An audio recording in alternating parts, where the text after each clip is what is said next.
Okay, welcome back. Right now you should be where? 790? 784, I apologize. Right now you should be on 784 of your hymnals. And we're looking for the hour at Tintern Abbey. However, before we do that, if you will direct your attention to the whiteboard real quickly, I want to give you a series of visual images. And if you did any of your own research online, you know that you can find a lot of these pictures of Tintern Abbey. For those of us who really like to learn by images, Google, of course, is brilliant in this regard. All you have to do is type in, for example, Tintern Abbey, and then when Google takes you to that information, all you do is hit the images link, and you can get lots and lots of pictures of whatever it is you're looking at. Here's some of the most famous, though, pictures of Tintern Abbey, and I'll just kind of work through these real quickly. Notice no roof. By the way, this is the way it looked in 1800. No kidding. This is the way it looked in 1800 when Wordsworth himself visited this area. It was already a dilapidated abbey by that point. Here are some of the pictures of the area, right? Okay, so you can kind of see there's parts of the abbey that no longer even have walls anymore. We got black and white as well as color visuals of this, right? Obviously, lots and lots of people visit this every year. You can, if you want to get on a plane and fly to Heathrow and then get in a car, you can drive south and go see this. Lots and lots of visitors do. Obviously, this poem made this site very famous, right? More pictures of this thing. Again, it's an old church that's dilapidated. As most cathedrals of Europe, it also has some kind of small graveyard off to the side of it. You can see that one, right? Parts of the building, again, completely gone now. This is the inside of the cathedral. No kidding, right? Grass growing, obviously, because there's no ceilings on this church. Long since gone, as was the case in Wordsworth's day as well. Another picture of the inside of the cathedral. I don't know if you can see it, but down in the lower right kind of middle, there are people there, which gives you a sense of just how stinking big this church is. It's huge cathedral, right? The walls go way up into the air quite a ways. Other parts of the cathedral that are now missing. This is again another picture of one more of those walls that are now coming down. No kidding when I said that it's a pasture for cows. Right, got a lot of whales, right? So they just let their cows eat the grass right around where the cathedral is. Another picture there of the cathedral. And this is kind of a facsimile of what it originally would have looked like. Notice that river running right next to it is the River Wye that will be referenced in the poem itself that he's sitting next to, okay? There's a today picture of it taken from a helicopter. Kind of shows you the topography. Notice how green it is, right? Which will obviously be mentioned as well in our poem. Okay. All right. So now with that kind of as our as our backdrop, let's now turn back to the poem itself, and let's work now with the poem. Now, for those of you that are not with us, go online. I already have worked with the very first step in our discussion of this poem. So make sure that you look online at learnstrong.net to hear my first lecture. Harder, you want to pull that door shut in the back so my voice doesn't follow. Now what we're going to do is to turn to the poem itself. You should have notes in front of you. I have a number of exam questions from this poem. Let me say it this way. You will struggle on the exam if you don't know this poem. You will struggle on the exam if you don't know this poem. So I need you now completely focused with me. I need paper out for your annotation notes. We'll work through this poem now together. I'm going to begin by overarching observations, and then we'll get to specific passages. Let's again go back to what we said before. This poem is a poetic essay. You must see it this way. Wordsworth is trying to teach us something. You could say, Mr. Judice, that Wordsworth is very interested in sharing with reading audiences the fundamental principles of Romanticism, and so he's going to begin here in this poem. However, this is also a poem of place, geography. he begins very specifically in the first 23 lines by describing where physically he is. Hopefully, seeing some of the images here, cross-references with the image on 785, you can look at it there, and you can kind of see some similarities, obviously, okay?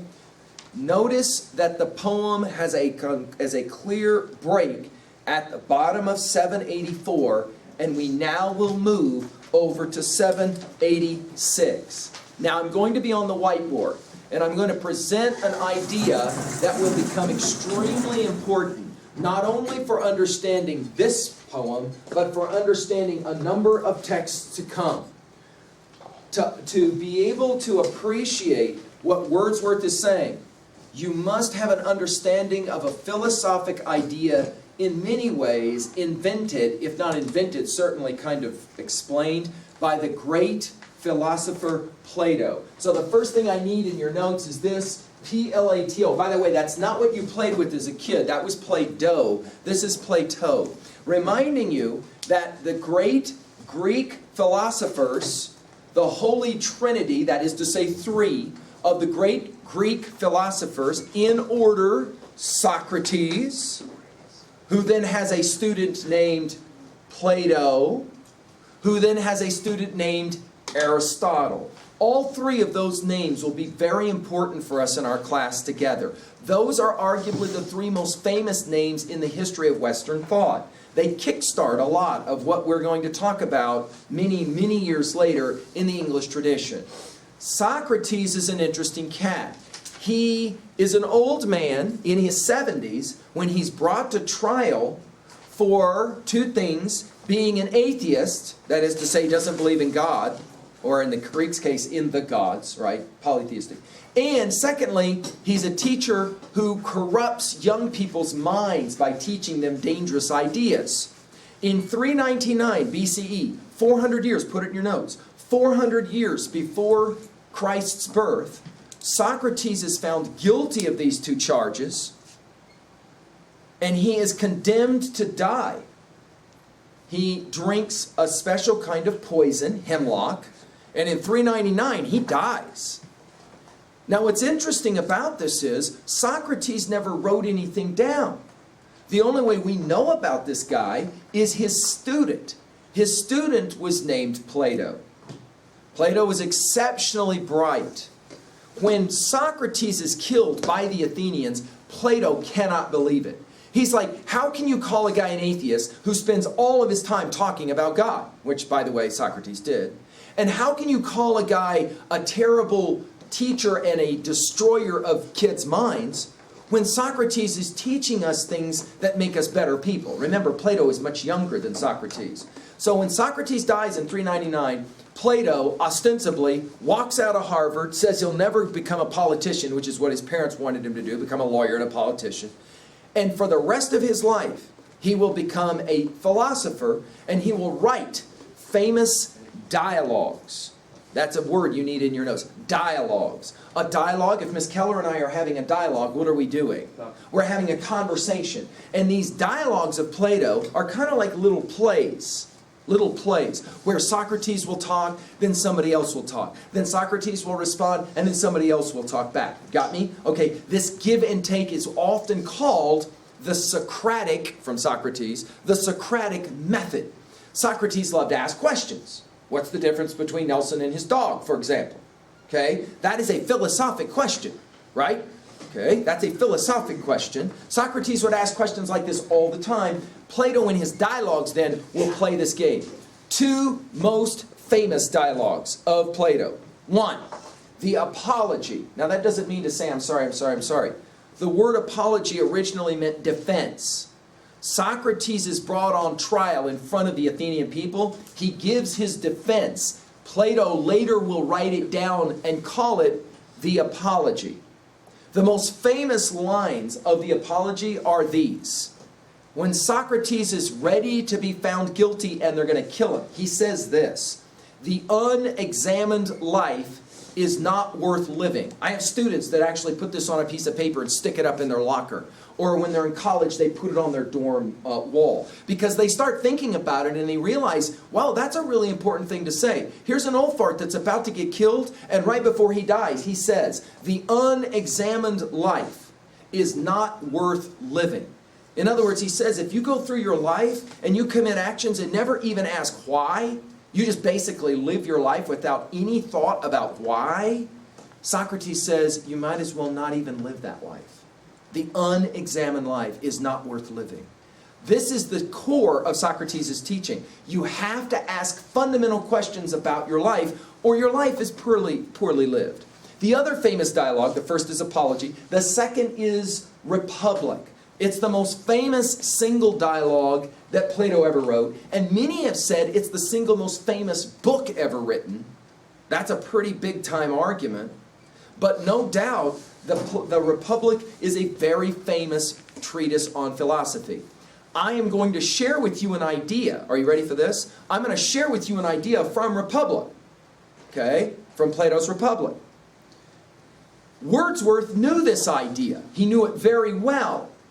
And the only way you can understand Tintern Abbey is to understand this idea. Got me? Over the years, because of course our classes at Worland High School kind of overlap. The other students who are not taking Senior English B will study Tintern Abbey in the second semester, right? They normally will study it at the beginning of the semester, just like we are at the beginning of this semester, only it will be in second semester, so it's roughly in January. I can absolutely guarantee you that you're going to have some of your pals who will mention Tintern Abbey come January. They will. You will be able to say to them, there is no way to understand that poem without understanding Plato's theory of the forms. And they will probably say, what are you talking about? And it will be at that point that you'll be able to share with them this idea. Without understanding this idea, this poem will make virtually no sense, right? So let's go to it now. By the way, on your notes, call this Plato's Theory of the Forms. Okay? Of the forms. Now, I'm taking my time here, Mr. Lang, to share this thought with you, because it's going to be one that you will come back to again and again and again with me. For those of you who studied with me as juniors, you're going to go right away, as I start into this, you're going to go, oh, wait a minute, I think I've heard this idea before. For those of you who are brand new, don't worry, because I'm going to explain it all to you now. To understand Plato's theory of the forms, the easiest way I know how to teach this is to, on your notes, draw two boxes side by side. Two boxes side by side. And some students like to just flip their paper over so they can make this bigger and they can write it on the back of their notes. Plato's theory of the forms. Above the first box, write the word images. Okay, images. Above the second box, write the word forms, or ideas, or concepts. Okay? Now, the way Socrates is imagined is an old man who sits at that wretched mall in the very center where they have those fountains in those large malls. Have you been into one of these large malls where often there's a fountain at the very center and everything, right? And he kind of sits there having these conversations. Make sense? Okay, this is kind of how he's pictured as an old man. He sits at the center of the agora, it's called, which is their mall, all right? And for example, along come two people, young people, and one of them's carrying an Abercrombie bag. And the old fart, Socrates, says out loud, he didn't know these guys. Why Abercrombie? Like that. And the one kid who's carrying the bag stops and looks at him and says, what? And the old man says it again, Abercrombie. Why Abercrombie? Like, why not the Walmart just down the road outside the mall? Or why not the, even further down the road, thrift store? Or why not behind the thrift store in the dumpster, the stuff they don't even want? Why not there? Why Abercrombie? And the kid with the bag looks at him and says, screw you, old man, I'll wear what I want to wear. And he leaves. The other kid doesn't leave. He kind of comes up to Socrates. He says, well, I wasn't rude. Socrates says, no, I wasn't meaning to be rude at all. I'm just interested. Why Abercrombie? And the kid says, well, what do you mean? I wear Abercrombie. Yeah. Socrates says, no, I got nothing against Abercrombie. I just have this idea that I could be wrong about. He does this all the time. I could be wrong about this.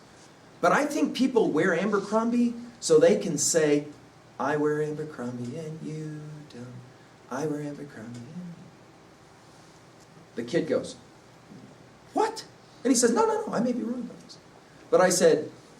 Socrates says, what we wear is a way sometimes for us to make statements about who we are.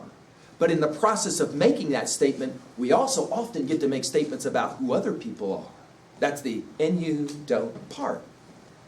Later in the day, this kid is now home. This kid, by the way, is Plato. He's now home. He's in his bedroom. His mom walks in. He's got this huge garbage bag, and he's going through his shirts. He's throwing them in a bag. His mom's like, honey, what are you doing? And he says, oh, you know, all these crazy, we spent thousands and thousands of dollars on these clothes. I don't need them anymore. I'm giving them all away to charity. She's like, what are you talking about? He goes, no, I don't need them anymore. She's like, what's gotten into you, son? And he says, well, I was having this conversation with this old man down at the mall, at the fountain at the mall. What old man? What old man? No, this old guy. Socrates in 399 will be condemned for this very thing, right? Of asking simple questions like, why do you do what you do?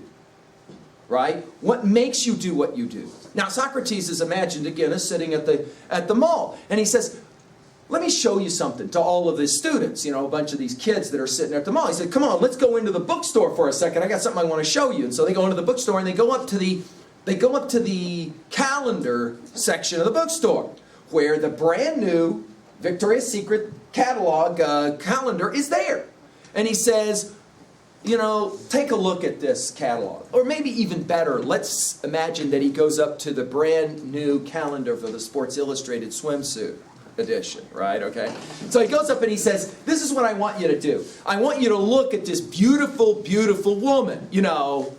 Not very much clothes on, right? The lips half open, the seductive eyes. All you got to do is walk by guys' lockers at Worland High School, right? They have these women, with nothing on in their life. Of course, let's be fair. If any one of these women actually walked up to a guy at Worland High School and said hello, he'd pee himself and run away.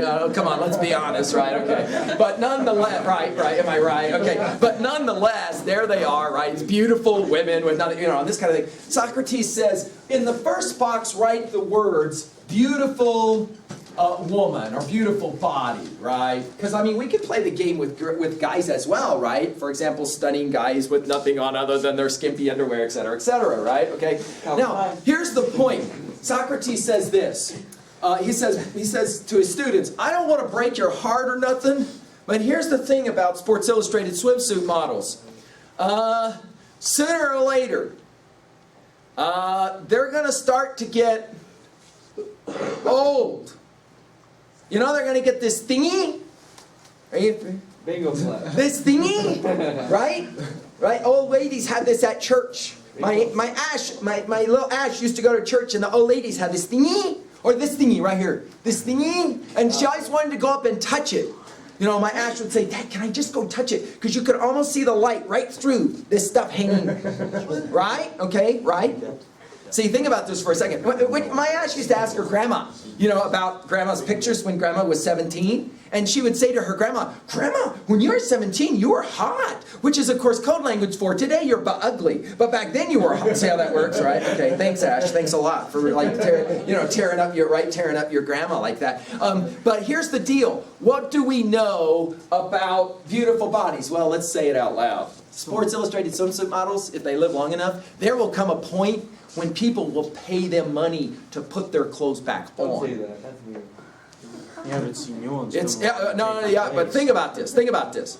That Sports Illustrated swimsuit model that's so stunningly handsome, you wait long enough, and there will be people that will say when she shows up at the pool, whoa, babe, just put stuff back on. Nobody wants to see it anymore. Right? Why? Because what do we understand? Watch this. What do we understand about beautiful bodies? Sooner or later, they all sag and bag. No matter how many Bugs of Steel videos we do, no matter how many surgeries we do, sooner or later, that's the fundamental truth. That body is going to sag and bag. However, follow this. Socrates says something quite fascinating. Follow this. Socrates says about that beautiful body, it will sag and bag. But guess what? there will be in the future new swimsuit models that will take the place of the old swimsuit model. In other words, follow what he says. Coming in the future, while the beautiful body will deteriorate and sag and bag, there will still be this concept that we call beauty that will still be around. It'll just be a differenter body. But the concept of beauty will still be around in the future. Right? Now that's interesting. Because if I were to ask you, show me beauty, well, now you don't understand. Like, there's beautiful bodies. No. I'm not interested in beautiful bodies. I mean beauty. Show me that. Where is that? I want to find that.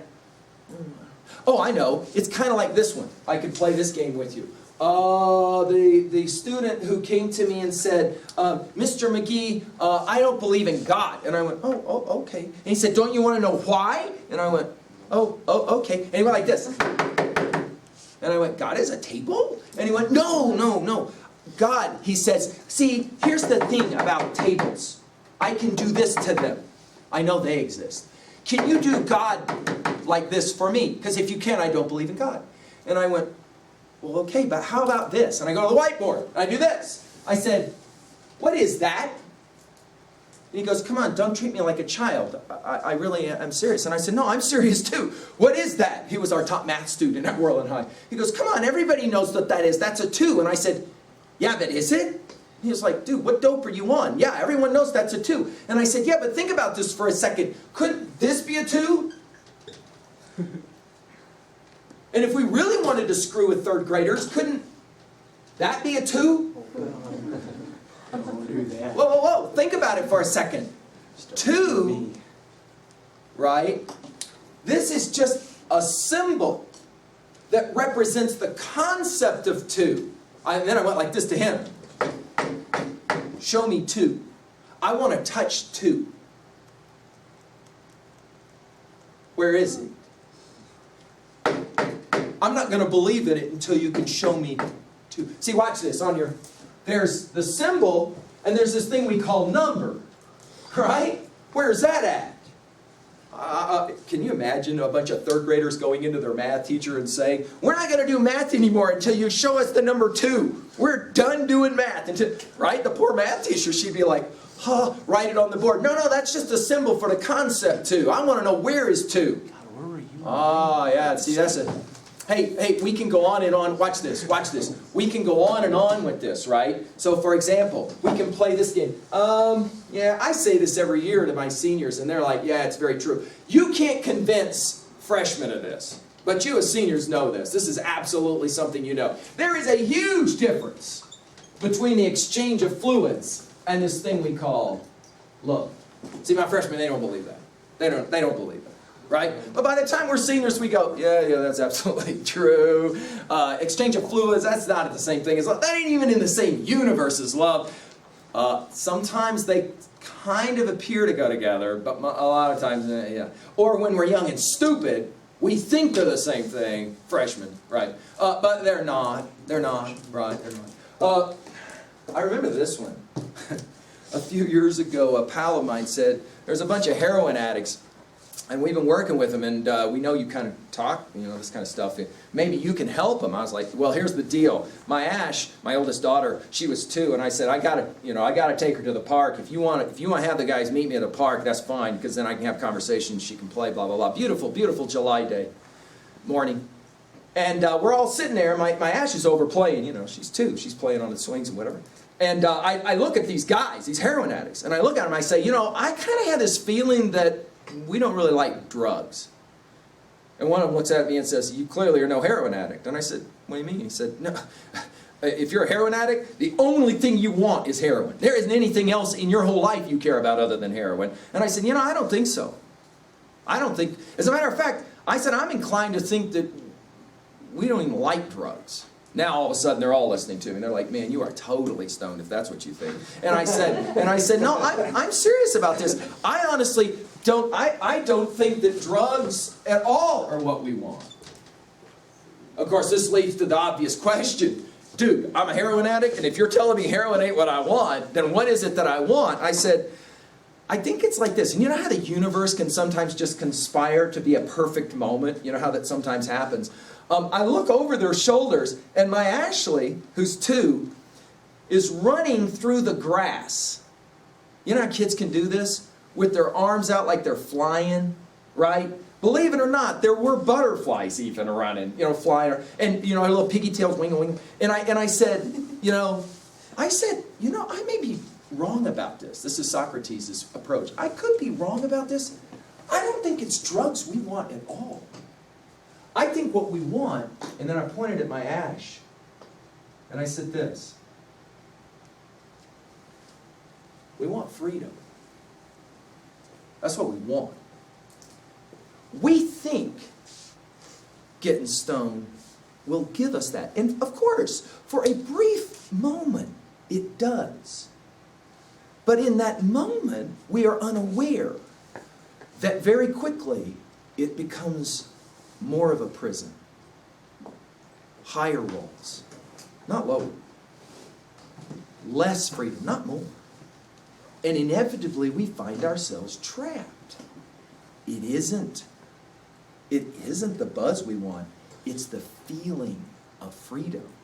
That's what we want. Of course, I could ask you, give me freedom. Have you noticed something about everything in the first box? Watch this. This is fascinating.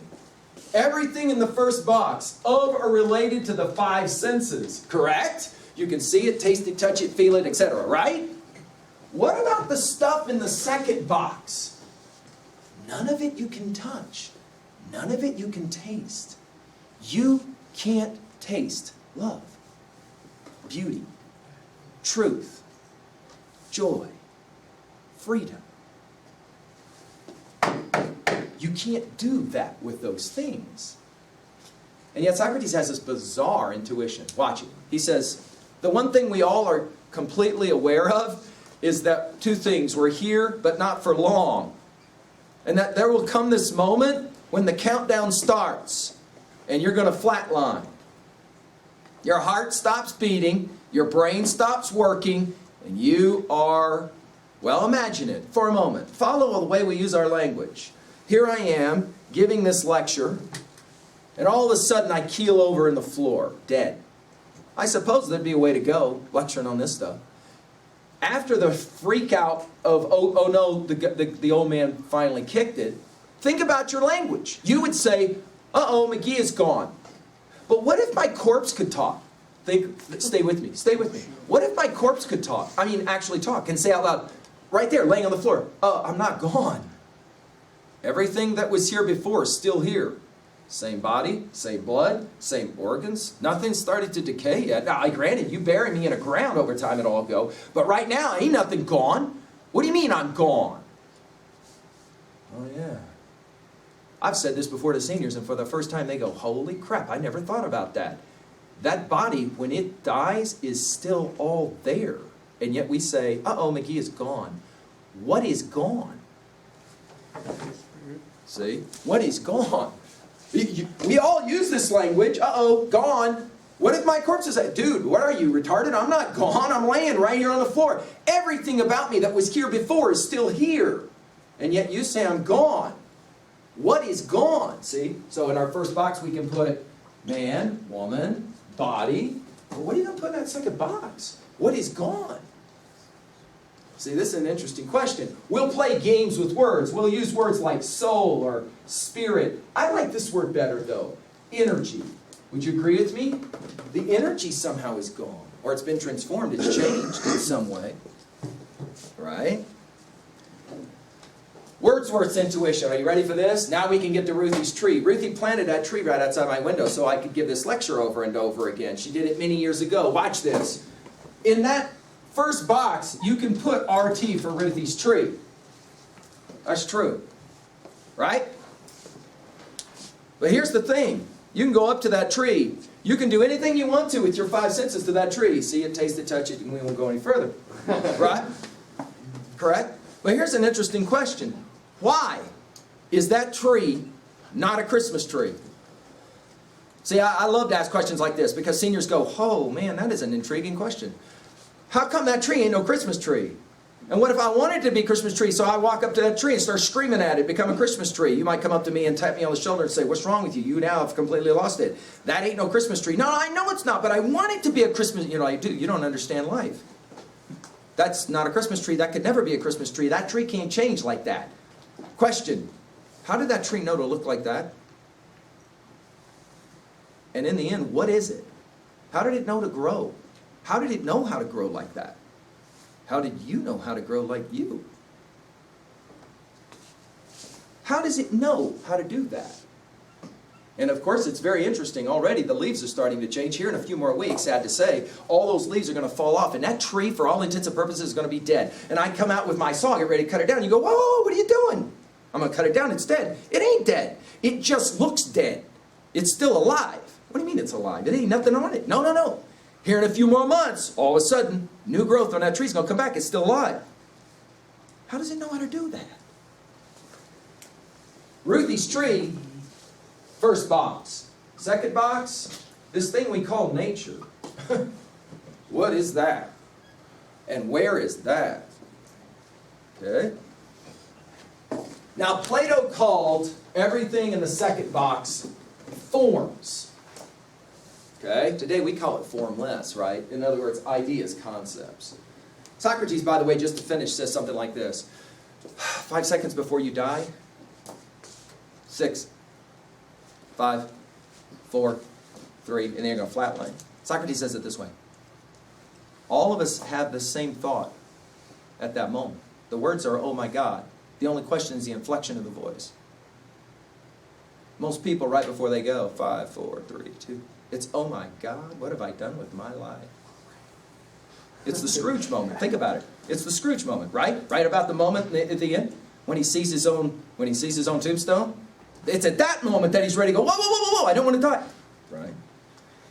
Every once in a while, there are a few people who actually live their life in such a way that at the moment of their death, Socrates says they can say, oh my God, and the inflection of the voice is different. It's cool. I've done what I had to do. I'm all right. If you've lived around anybody who lives their life so they can do that, that's called a gift. You were too stupid to understand it at the time. Too stupid to understand it at the time. So, now to the romantic intuition of Wordsworth. Most people spend all their life chasing after this crap that's all going to go away anyway. It can't give them joy because it's going to go away. It's inevitable that it's going to go away.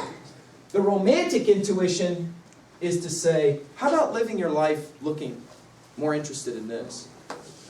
You know that question, how will I know when it's the person I can live the rest of my life with and truly be in love? It's a really simple answer for Socrates. He says, look, if you spend all your time here and the person you're in love with spends all their time here, it ain't going to last.